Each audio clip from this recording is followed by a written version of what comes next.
Good morning, party people, America. or America. We are here in Arlington today for the Indy Arlington Java House GP something. It's our first INDYCAR race. We've been to F1. I've been to multiple F1 races, but neither of us have been to an INDYCAR race. Also, if you haven't noticed, we are in a new vehicle. We're going to talk about that later on, but basically a little sneak peek of what vehicle we're in. So we'll go over that later, but a lot of stuff to update you guys on. I thought I would bring the camera to kind of go over what INDYCAR is like. We're parked, we're ready. We're right in front of AT&T Stadium. So let's go ahead and get going.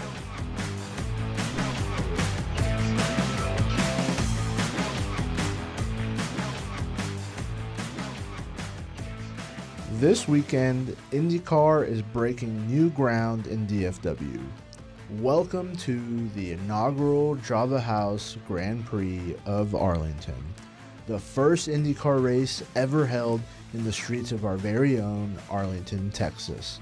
The course transforms the entertainment district into a temporary racetrack, placing INDYCARs alongside some of DFW's most recognizable landmarks.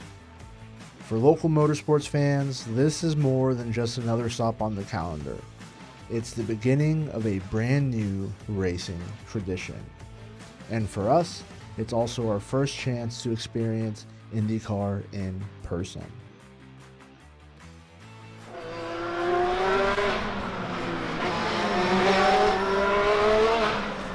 That's wild. The race hasn't even started yet. That's wild. We've been to F1 races, so let's see how the cars, the atmosphere, and the overall fan experience would compare. Should we break them out? No?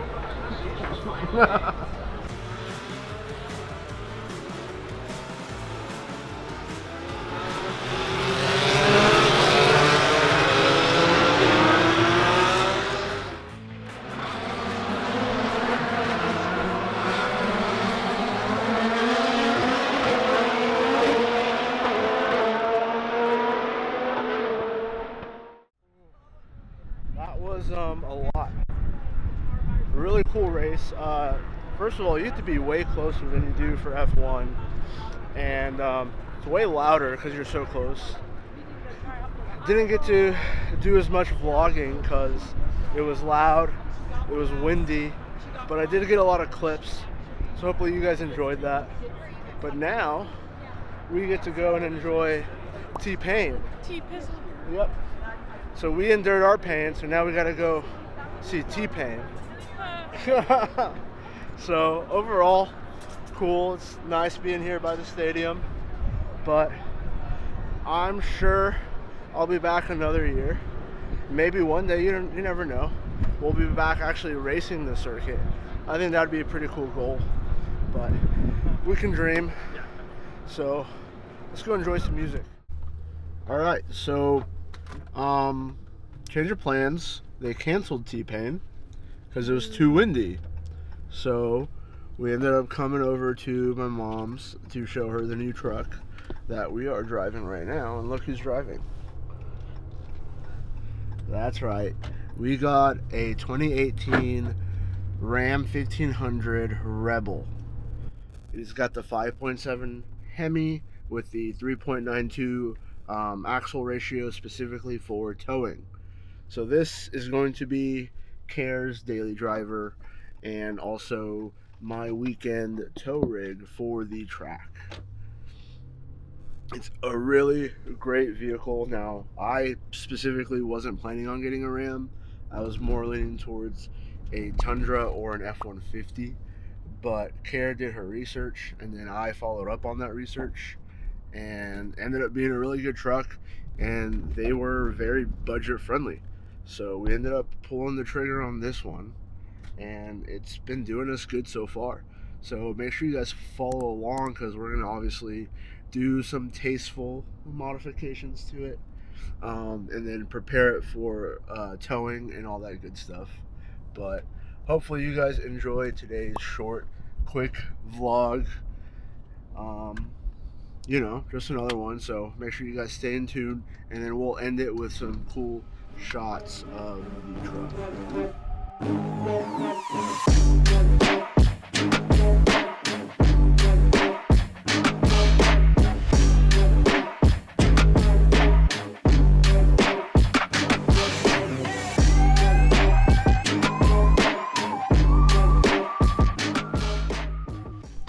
Alright, it is so windy. You guys better of light that B-roll. Some things I didn't talk about that's cool. Well, let's talk about what we wanted with this truck. So we had specific criteria or requirements that we needed with the truck we were going to get. Kara wanted something with leather seats. We were done with the gross, nasty cloth seats. I wanted, or I guess we both wanted, something with Apple CarPlay.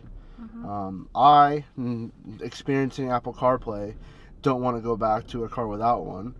She's never had a car with one, so she wanted one with one.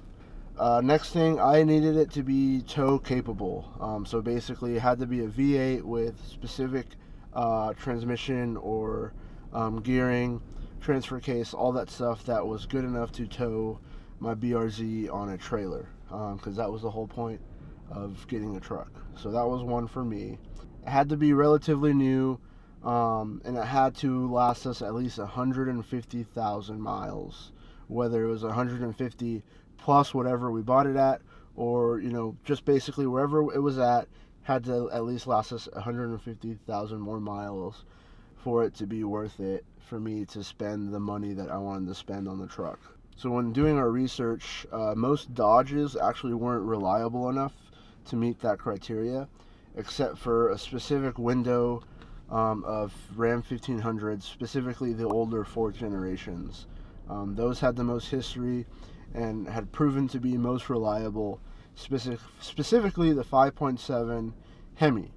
Cool things about the Ram 1500 is the air suspension. So it is an off-road capable vehicle. It comes with the air suspension, which you can actually raise it up and lower it from inside the car and outside the car on the key fob. Some other cool stuff I'll show you. You want to point at. Some pluses for Kara that she really liked was the fact that you can have a place where you can put your phone, plug it in, and then the push to start was new that she really likes. Lots of storage. The storage is crazy. Let me show you guys. So that's just one layer of storage, and then the second layer of storage. Good spot for all your beef jerky needs. You got some beef jerky in there, and then this huge dish right here for you can keep stuff in. Two cups, and then your keys or wallet.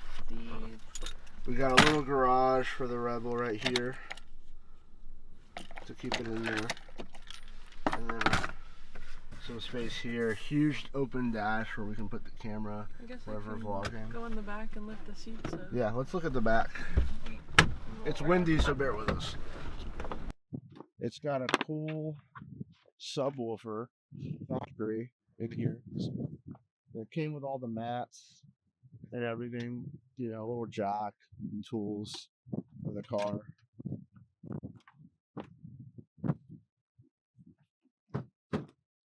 Really comfy leather seats. They come with a little mini cooler on both sides of the truck, so we can actually put drinks and ice in here, take it out, wash it, or a trash can, whatever you want to do. So I thought that was really cool. Nice mats. Really nice mats. Also forgot, there's a sunroof. Sunroof, moonroof. Moonroof, whatever. Same thing. I never had a car that had this on it. Man, that's so cool. Now we have. And it's got the Rebel embroidery on the seats. Yeah. So really cool interior. It's got the Rebel badging all over. But yeah, we just showed you guys a little bit of what this truck has to offer.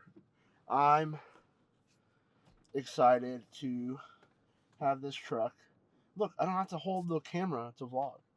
We can just put it there. So at track days, we can come in here between sessions, chill.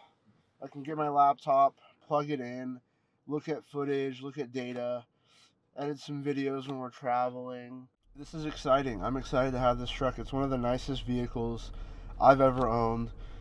It's only a 2018 with over 100,000 miles on it. Yeah, Care is pumped because she's always wanted a truck.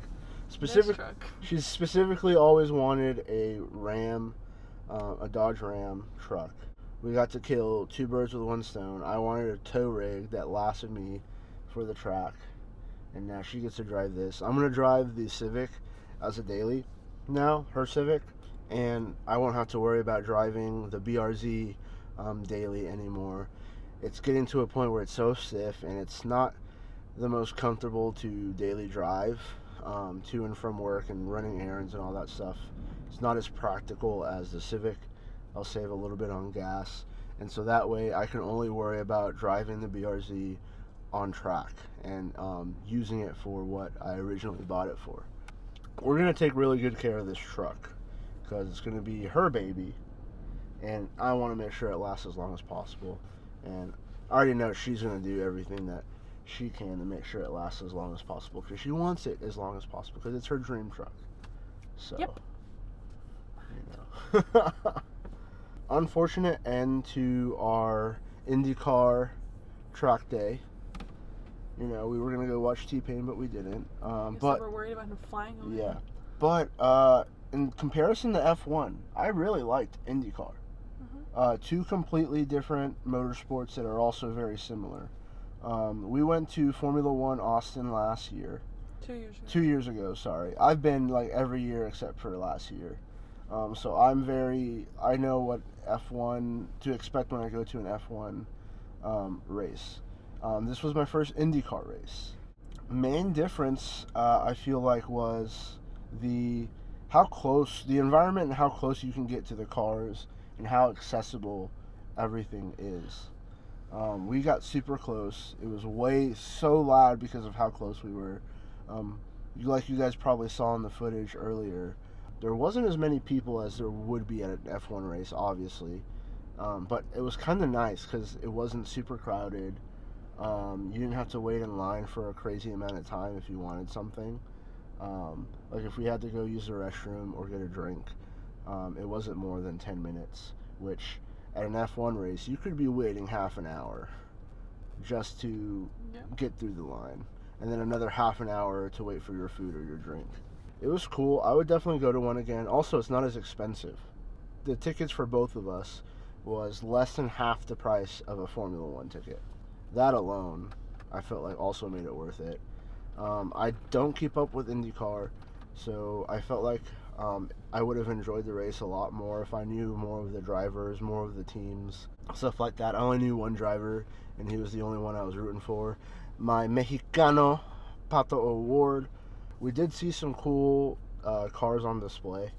They had the 86 Cup running there in between sessions and stuff. So that's a cool series that I could see myself doing in the future maybe, if I ever got good enough and had enough money. Hopefully you guys enjoyed this video. Until the next one, make sure you guys subscribe, follow along. Like I said, I choose to deliver. We got a lot of cool stuff coming. We're going to be competing nationally here soon. We got some more races. We got some things in the works that I'm finally going to be able to reveal to you guys, hopefully, in the next video. But yeah, until next time, peace out, everybody.